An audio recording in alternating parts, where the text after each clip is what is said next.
네, 조금 전에 낸시 펠로시 미국 하원 의장이 우리나라 국회를 방문해서 김진표 국회의장과의 회담을 갖고 또 회견을 갖는 모습 보고 오셨는데요.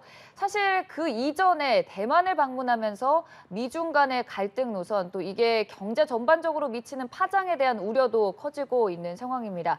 반도체 패권 경쟁 격화가 또 예상이 되고요. 이에 따라서 한국 경제의 영향은 어떨지 이 부분에 대한 내용 짚어보도록 하겠습니다. 네, 저희가 관련 내용 김대호 경제학 박사와 함께 짚어보도록 하겠습니다. 안녕하십니까? 네, 반갑습니다. 네. 앞서 이제 저희 국회를 찾은 낸시 펠로시 하원 의장의 모습을 함께 보고 오셨지만 이번에 더 좀 말이 많이 나왔던 게 중국의 반발 속에서도 대만을 찾은 낸시 펠로시 하원 의장의 모습이었습니다. 특히 대만을 방문해서 TSMC 이제 반도체 회사를 찾아서 많은 논의를 했는데 여기에 관해서도 어떤 반도체 관련, 경제 관련 논의가 많이 됐을까요? 네, 요즘 경제와 정치가 한 묶음으로 움직이는 그런 패턴을 보여주고 있는데요. 네. 우크라이나도 마찬가지죠. 러시아가 우크라이나를 침공하면서 지금 이 세계의 인플레 폭탄 또 금리 인상에 큰 지금 터널을 겪고 있습니다. 대만도 타이완도 마찬가지 상황인데요.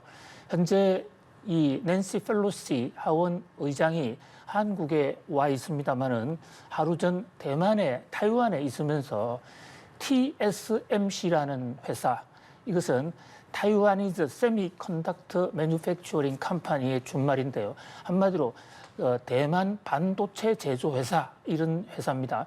이 회사가 사실 세계에서 시스템 반도체 세계 1위입니다.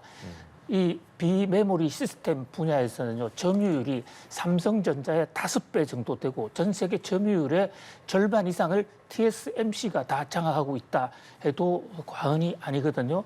이 회사의 회장, 창업주 모리스 챙, 리우 뜨인 이런 사람과 연이어 만나면서 구체적인 안은 발표하지 않았습니다만은 네. 현재 낸시 펠로시 의장이 TSMC가 미국에 추가로 반도체 공장을 증설해 주기로 해서 참 고맙다, 이런 얘기를 하고 있거든요. 자, 또 TSMC 측에서도 만약에 중국이 대만, 타이완을 건드리면 TSMC의 생산을 중단해서 그 결과 이 중국의 반도체 공급도 잘 안 될 것이다, 명심하라, 이런 어떤 상당히 강경한 선전포고형 경고성 메시지까지 날리는, 그러니까 한쪽에는 지금 안보 동맹, 또 한쪽에서는 경제 동맹을 가지고 중국을 뒤흔들고 있는 이런 모양새입니다. 네, 근데 중국 배터리 업체 CATL도 예정됐던 북미 공장 신설 발표를 보류하기로 하면서 좀 강대강으로 나서고 있는 상황이거든요. 그렇습니다. 이 재밌는 것은 이 중국 배터리 업체 이 CATL, 중국 말로는 닝드 셔다이라는 회사인데요. 이 회사가 소재하고 있는 것이 중국의 후젠성, 복근성이거든요. 이 복근성은 대만과 마주보고 있는 성이고요. 그런 면에서 대만과의 경쟁 얘기를 할 때는 항상 중국에서 가장 먼저 등장하는 것이 바로 복근성입니다. 이 복근성은 현재 지금 중국 국가주석으로 있는 시진핑 국가주석이 여기에 성장으로 있으면서 정치 기반을 다진 곳이에요. 사실 복근성의 경제를 일으키면서 시진핑 국가주석이 중앙 무대로 발탁이 된 그런 계기가 됐거든요. 이제 그러다 보니까 이 링드셔다이라는 CATL 회사에 많은 간부들, 심지어 정워친이라는 이 회장도 시진핑 국가주석과 굉장히 가까운 사이예요. 그러니까 당 중앙의 얼음을 누구보다도 잘 아는 이런 분위기겠죠.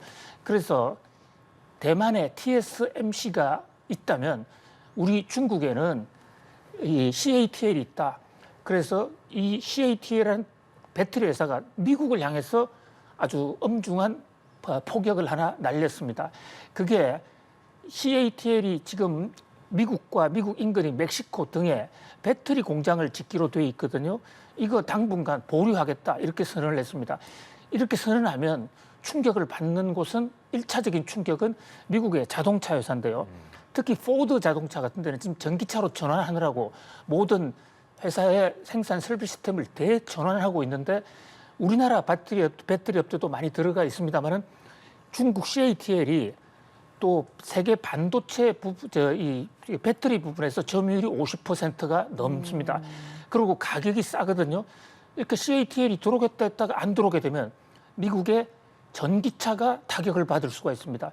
그런 면에서 어떻게 보면 중국으로서는 이 대만과 미국의 공격에 대해서 미국의 심장부를 향해서 미국 자동차 회사와 배터리를 향해서 역공을 하고 있다. 이런 지금 모양새가 전개되고 있습니다. 네, 여기에 중국은 지금 대만 포위에 나서면서 군사훈련까지 벌이고 있는 상황인데 가장 중요한 거는 그럼 이런 전반적인 상황으로 우리나라에 얼마나 영향을 끼치느냐 아니겠습니까?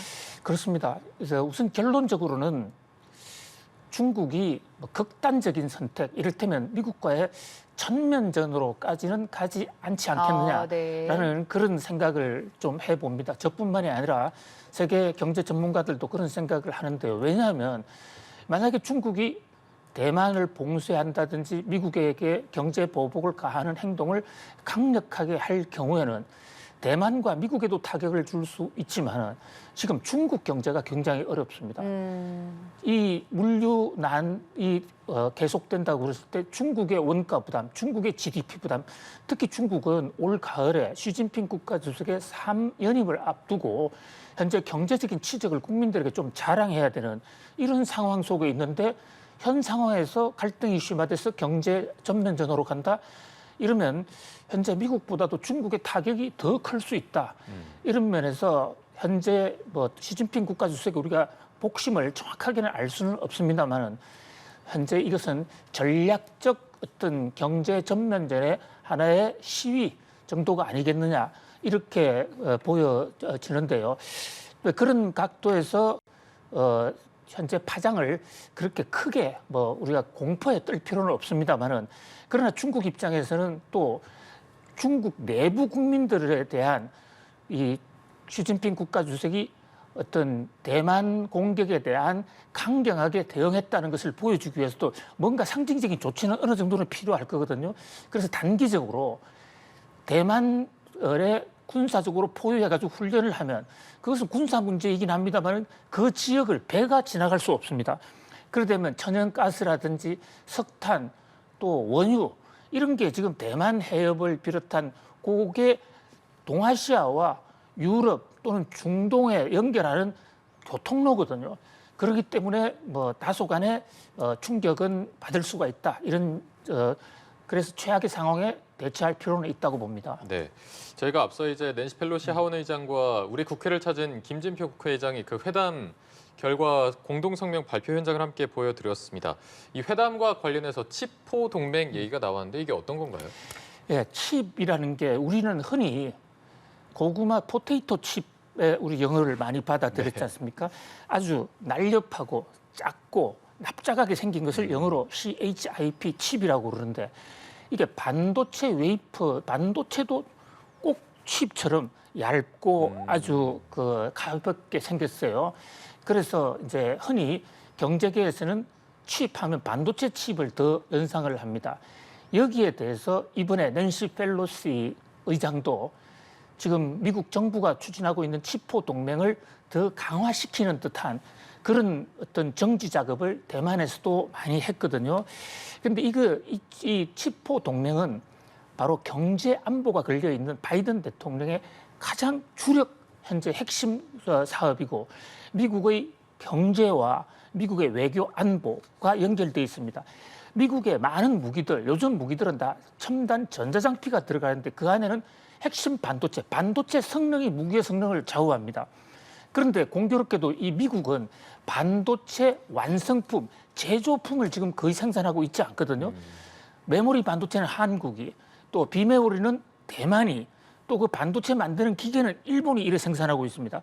다만 미국은 반도체 설계, 최고도의 기술을 요구하는 그 부분은 미국이 완전히 장악을 하고 있지만 그럼에도 불구하고 반도체 생산이 미국을 벗어나 있고 그것이 요즘 중국이 빠르게 올라가니까 이러다가는 반도체를 주축으로 한 경제 주도권을 중국에 뺏길 수가 있다. 또 중국 무기가 미국보다 더 나아질 수 있다. 그래서 바이든 대통령이 반도체 주권을 세우겠다. 그래서 세계에서 각 분야별로 가장 앞선, 그러니까 미국은 반도체 설계, 대만은 이 시스템 반도체, 한국은 메모리 반도체, 일본은 소부장이라는 반도체 소재 부품. 이 네 개가 반도체의 전부거든요.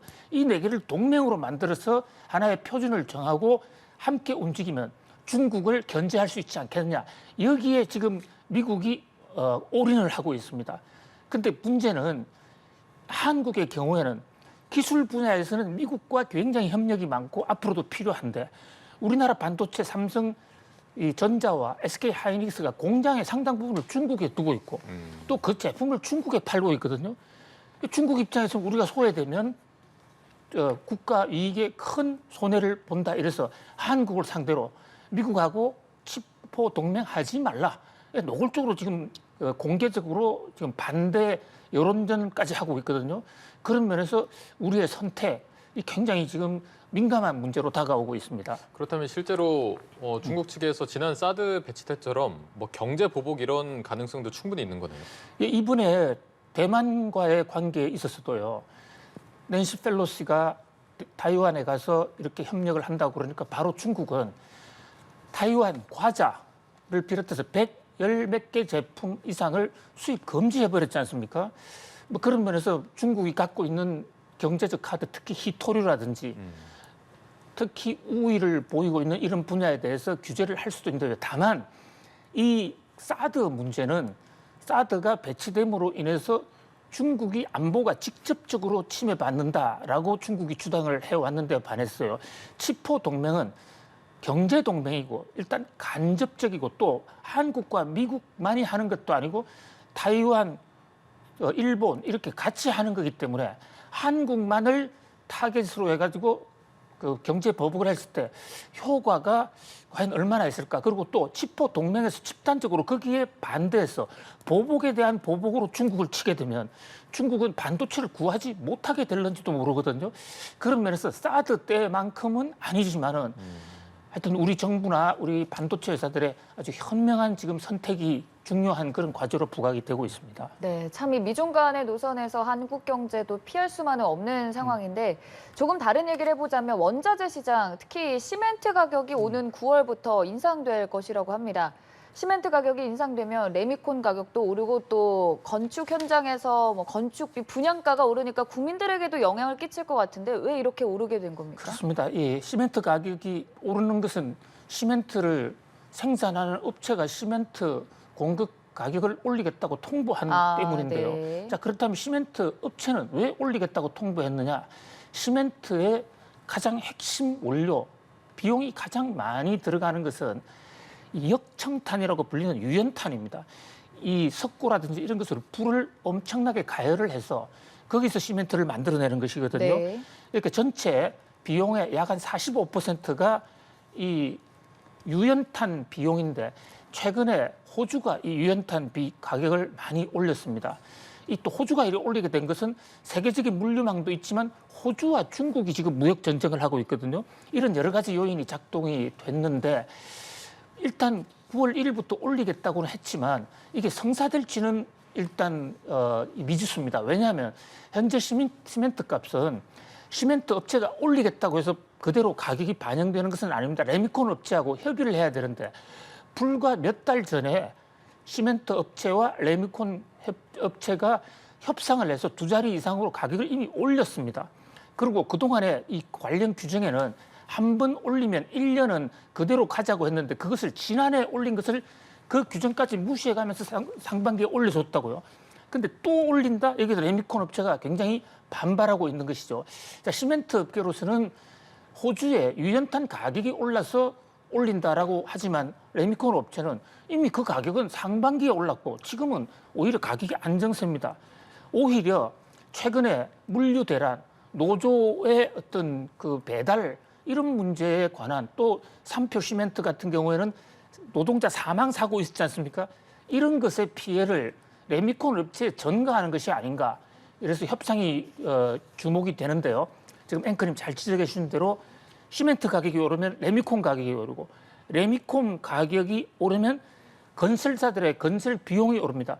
그러면 시행사 가격이 오르고 시행사 가격이 오르면 결국 건축비가 오르고 아파트 가격이 오르고 결국 전체 가격 폭등으로 올 수 있는 문제거든요. 그래서 이 대목에 대해서는 물론 물가가 전반적으로 세계 인플레 고통이 있기는 하지만 좀 대국적인 견제에서 또 국가 거시경제 정책적인 차원에서 좀 어떤 고통의 분담 또 정책적 조화가 있어야 될 것으로 보입니다. 네. 그리고 다음 기사는 개인적으로 조금 충격이었습니다. 지금 청년 약 7만 명이 12조 원에 달하는 자산을 증여받은 것으로 나타났습니다. 그런데 이 청년이 20대 이하거든요. 1인당 얼마나 받은 걸까요?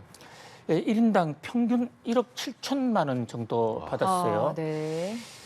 자, 이제 왜 이렇게 정의를 갑자기 많이 하느냐? 이 대목에 대해서는 사실 국가 조세 정책과 연관이 있습니다. 지난 5년간 문재인 정부 때 부동산 가격을 안정시킨다고 해서 몇 가지 조치들을 했는데요.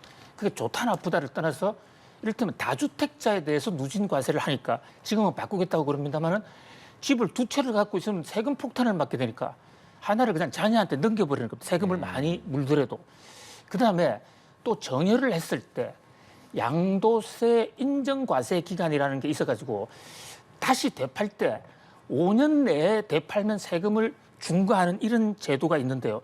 이것을 또 10년으로 늘리기로 한 거예요.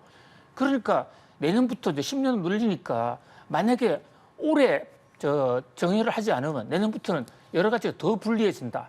이런 어떤 세제상의 악조건을 회피해 가기 위해서 또 자녀들한테 많이 그리고 또 팔려고 해도 양도세가 지금 최고 82.5%까지 있다 보니까 그럴 바에야 자녀한테 주지 말지, 주고 말지. 지금 이렇게 돼서 정여가 폭발적으로 늘어나고 앞으로도 당분간 좀 더 늘어날 것으로 보입니다. 네, 알겠습니다. 오늘의 시간 김대우 경제학 박사와 함께했습니다. 고맙습니다. 고맙습니다. 감사합니다.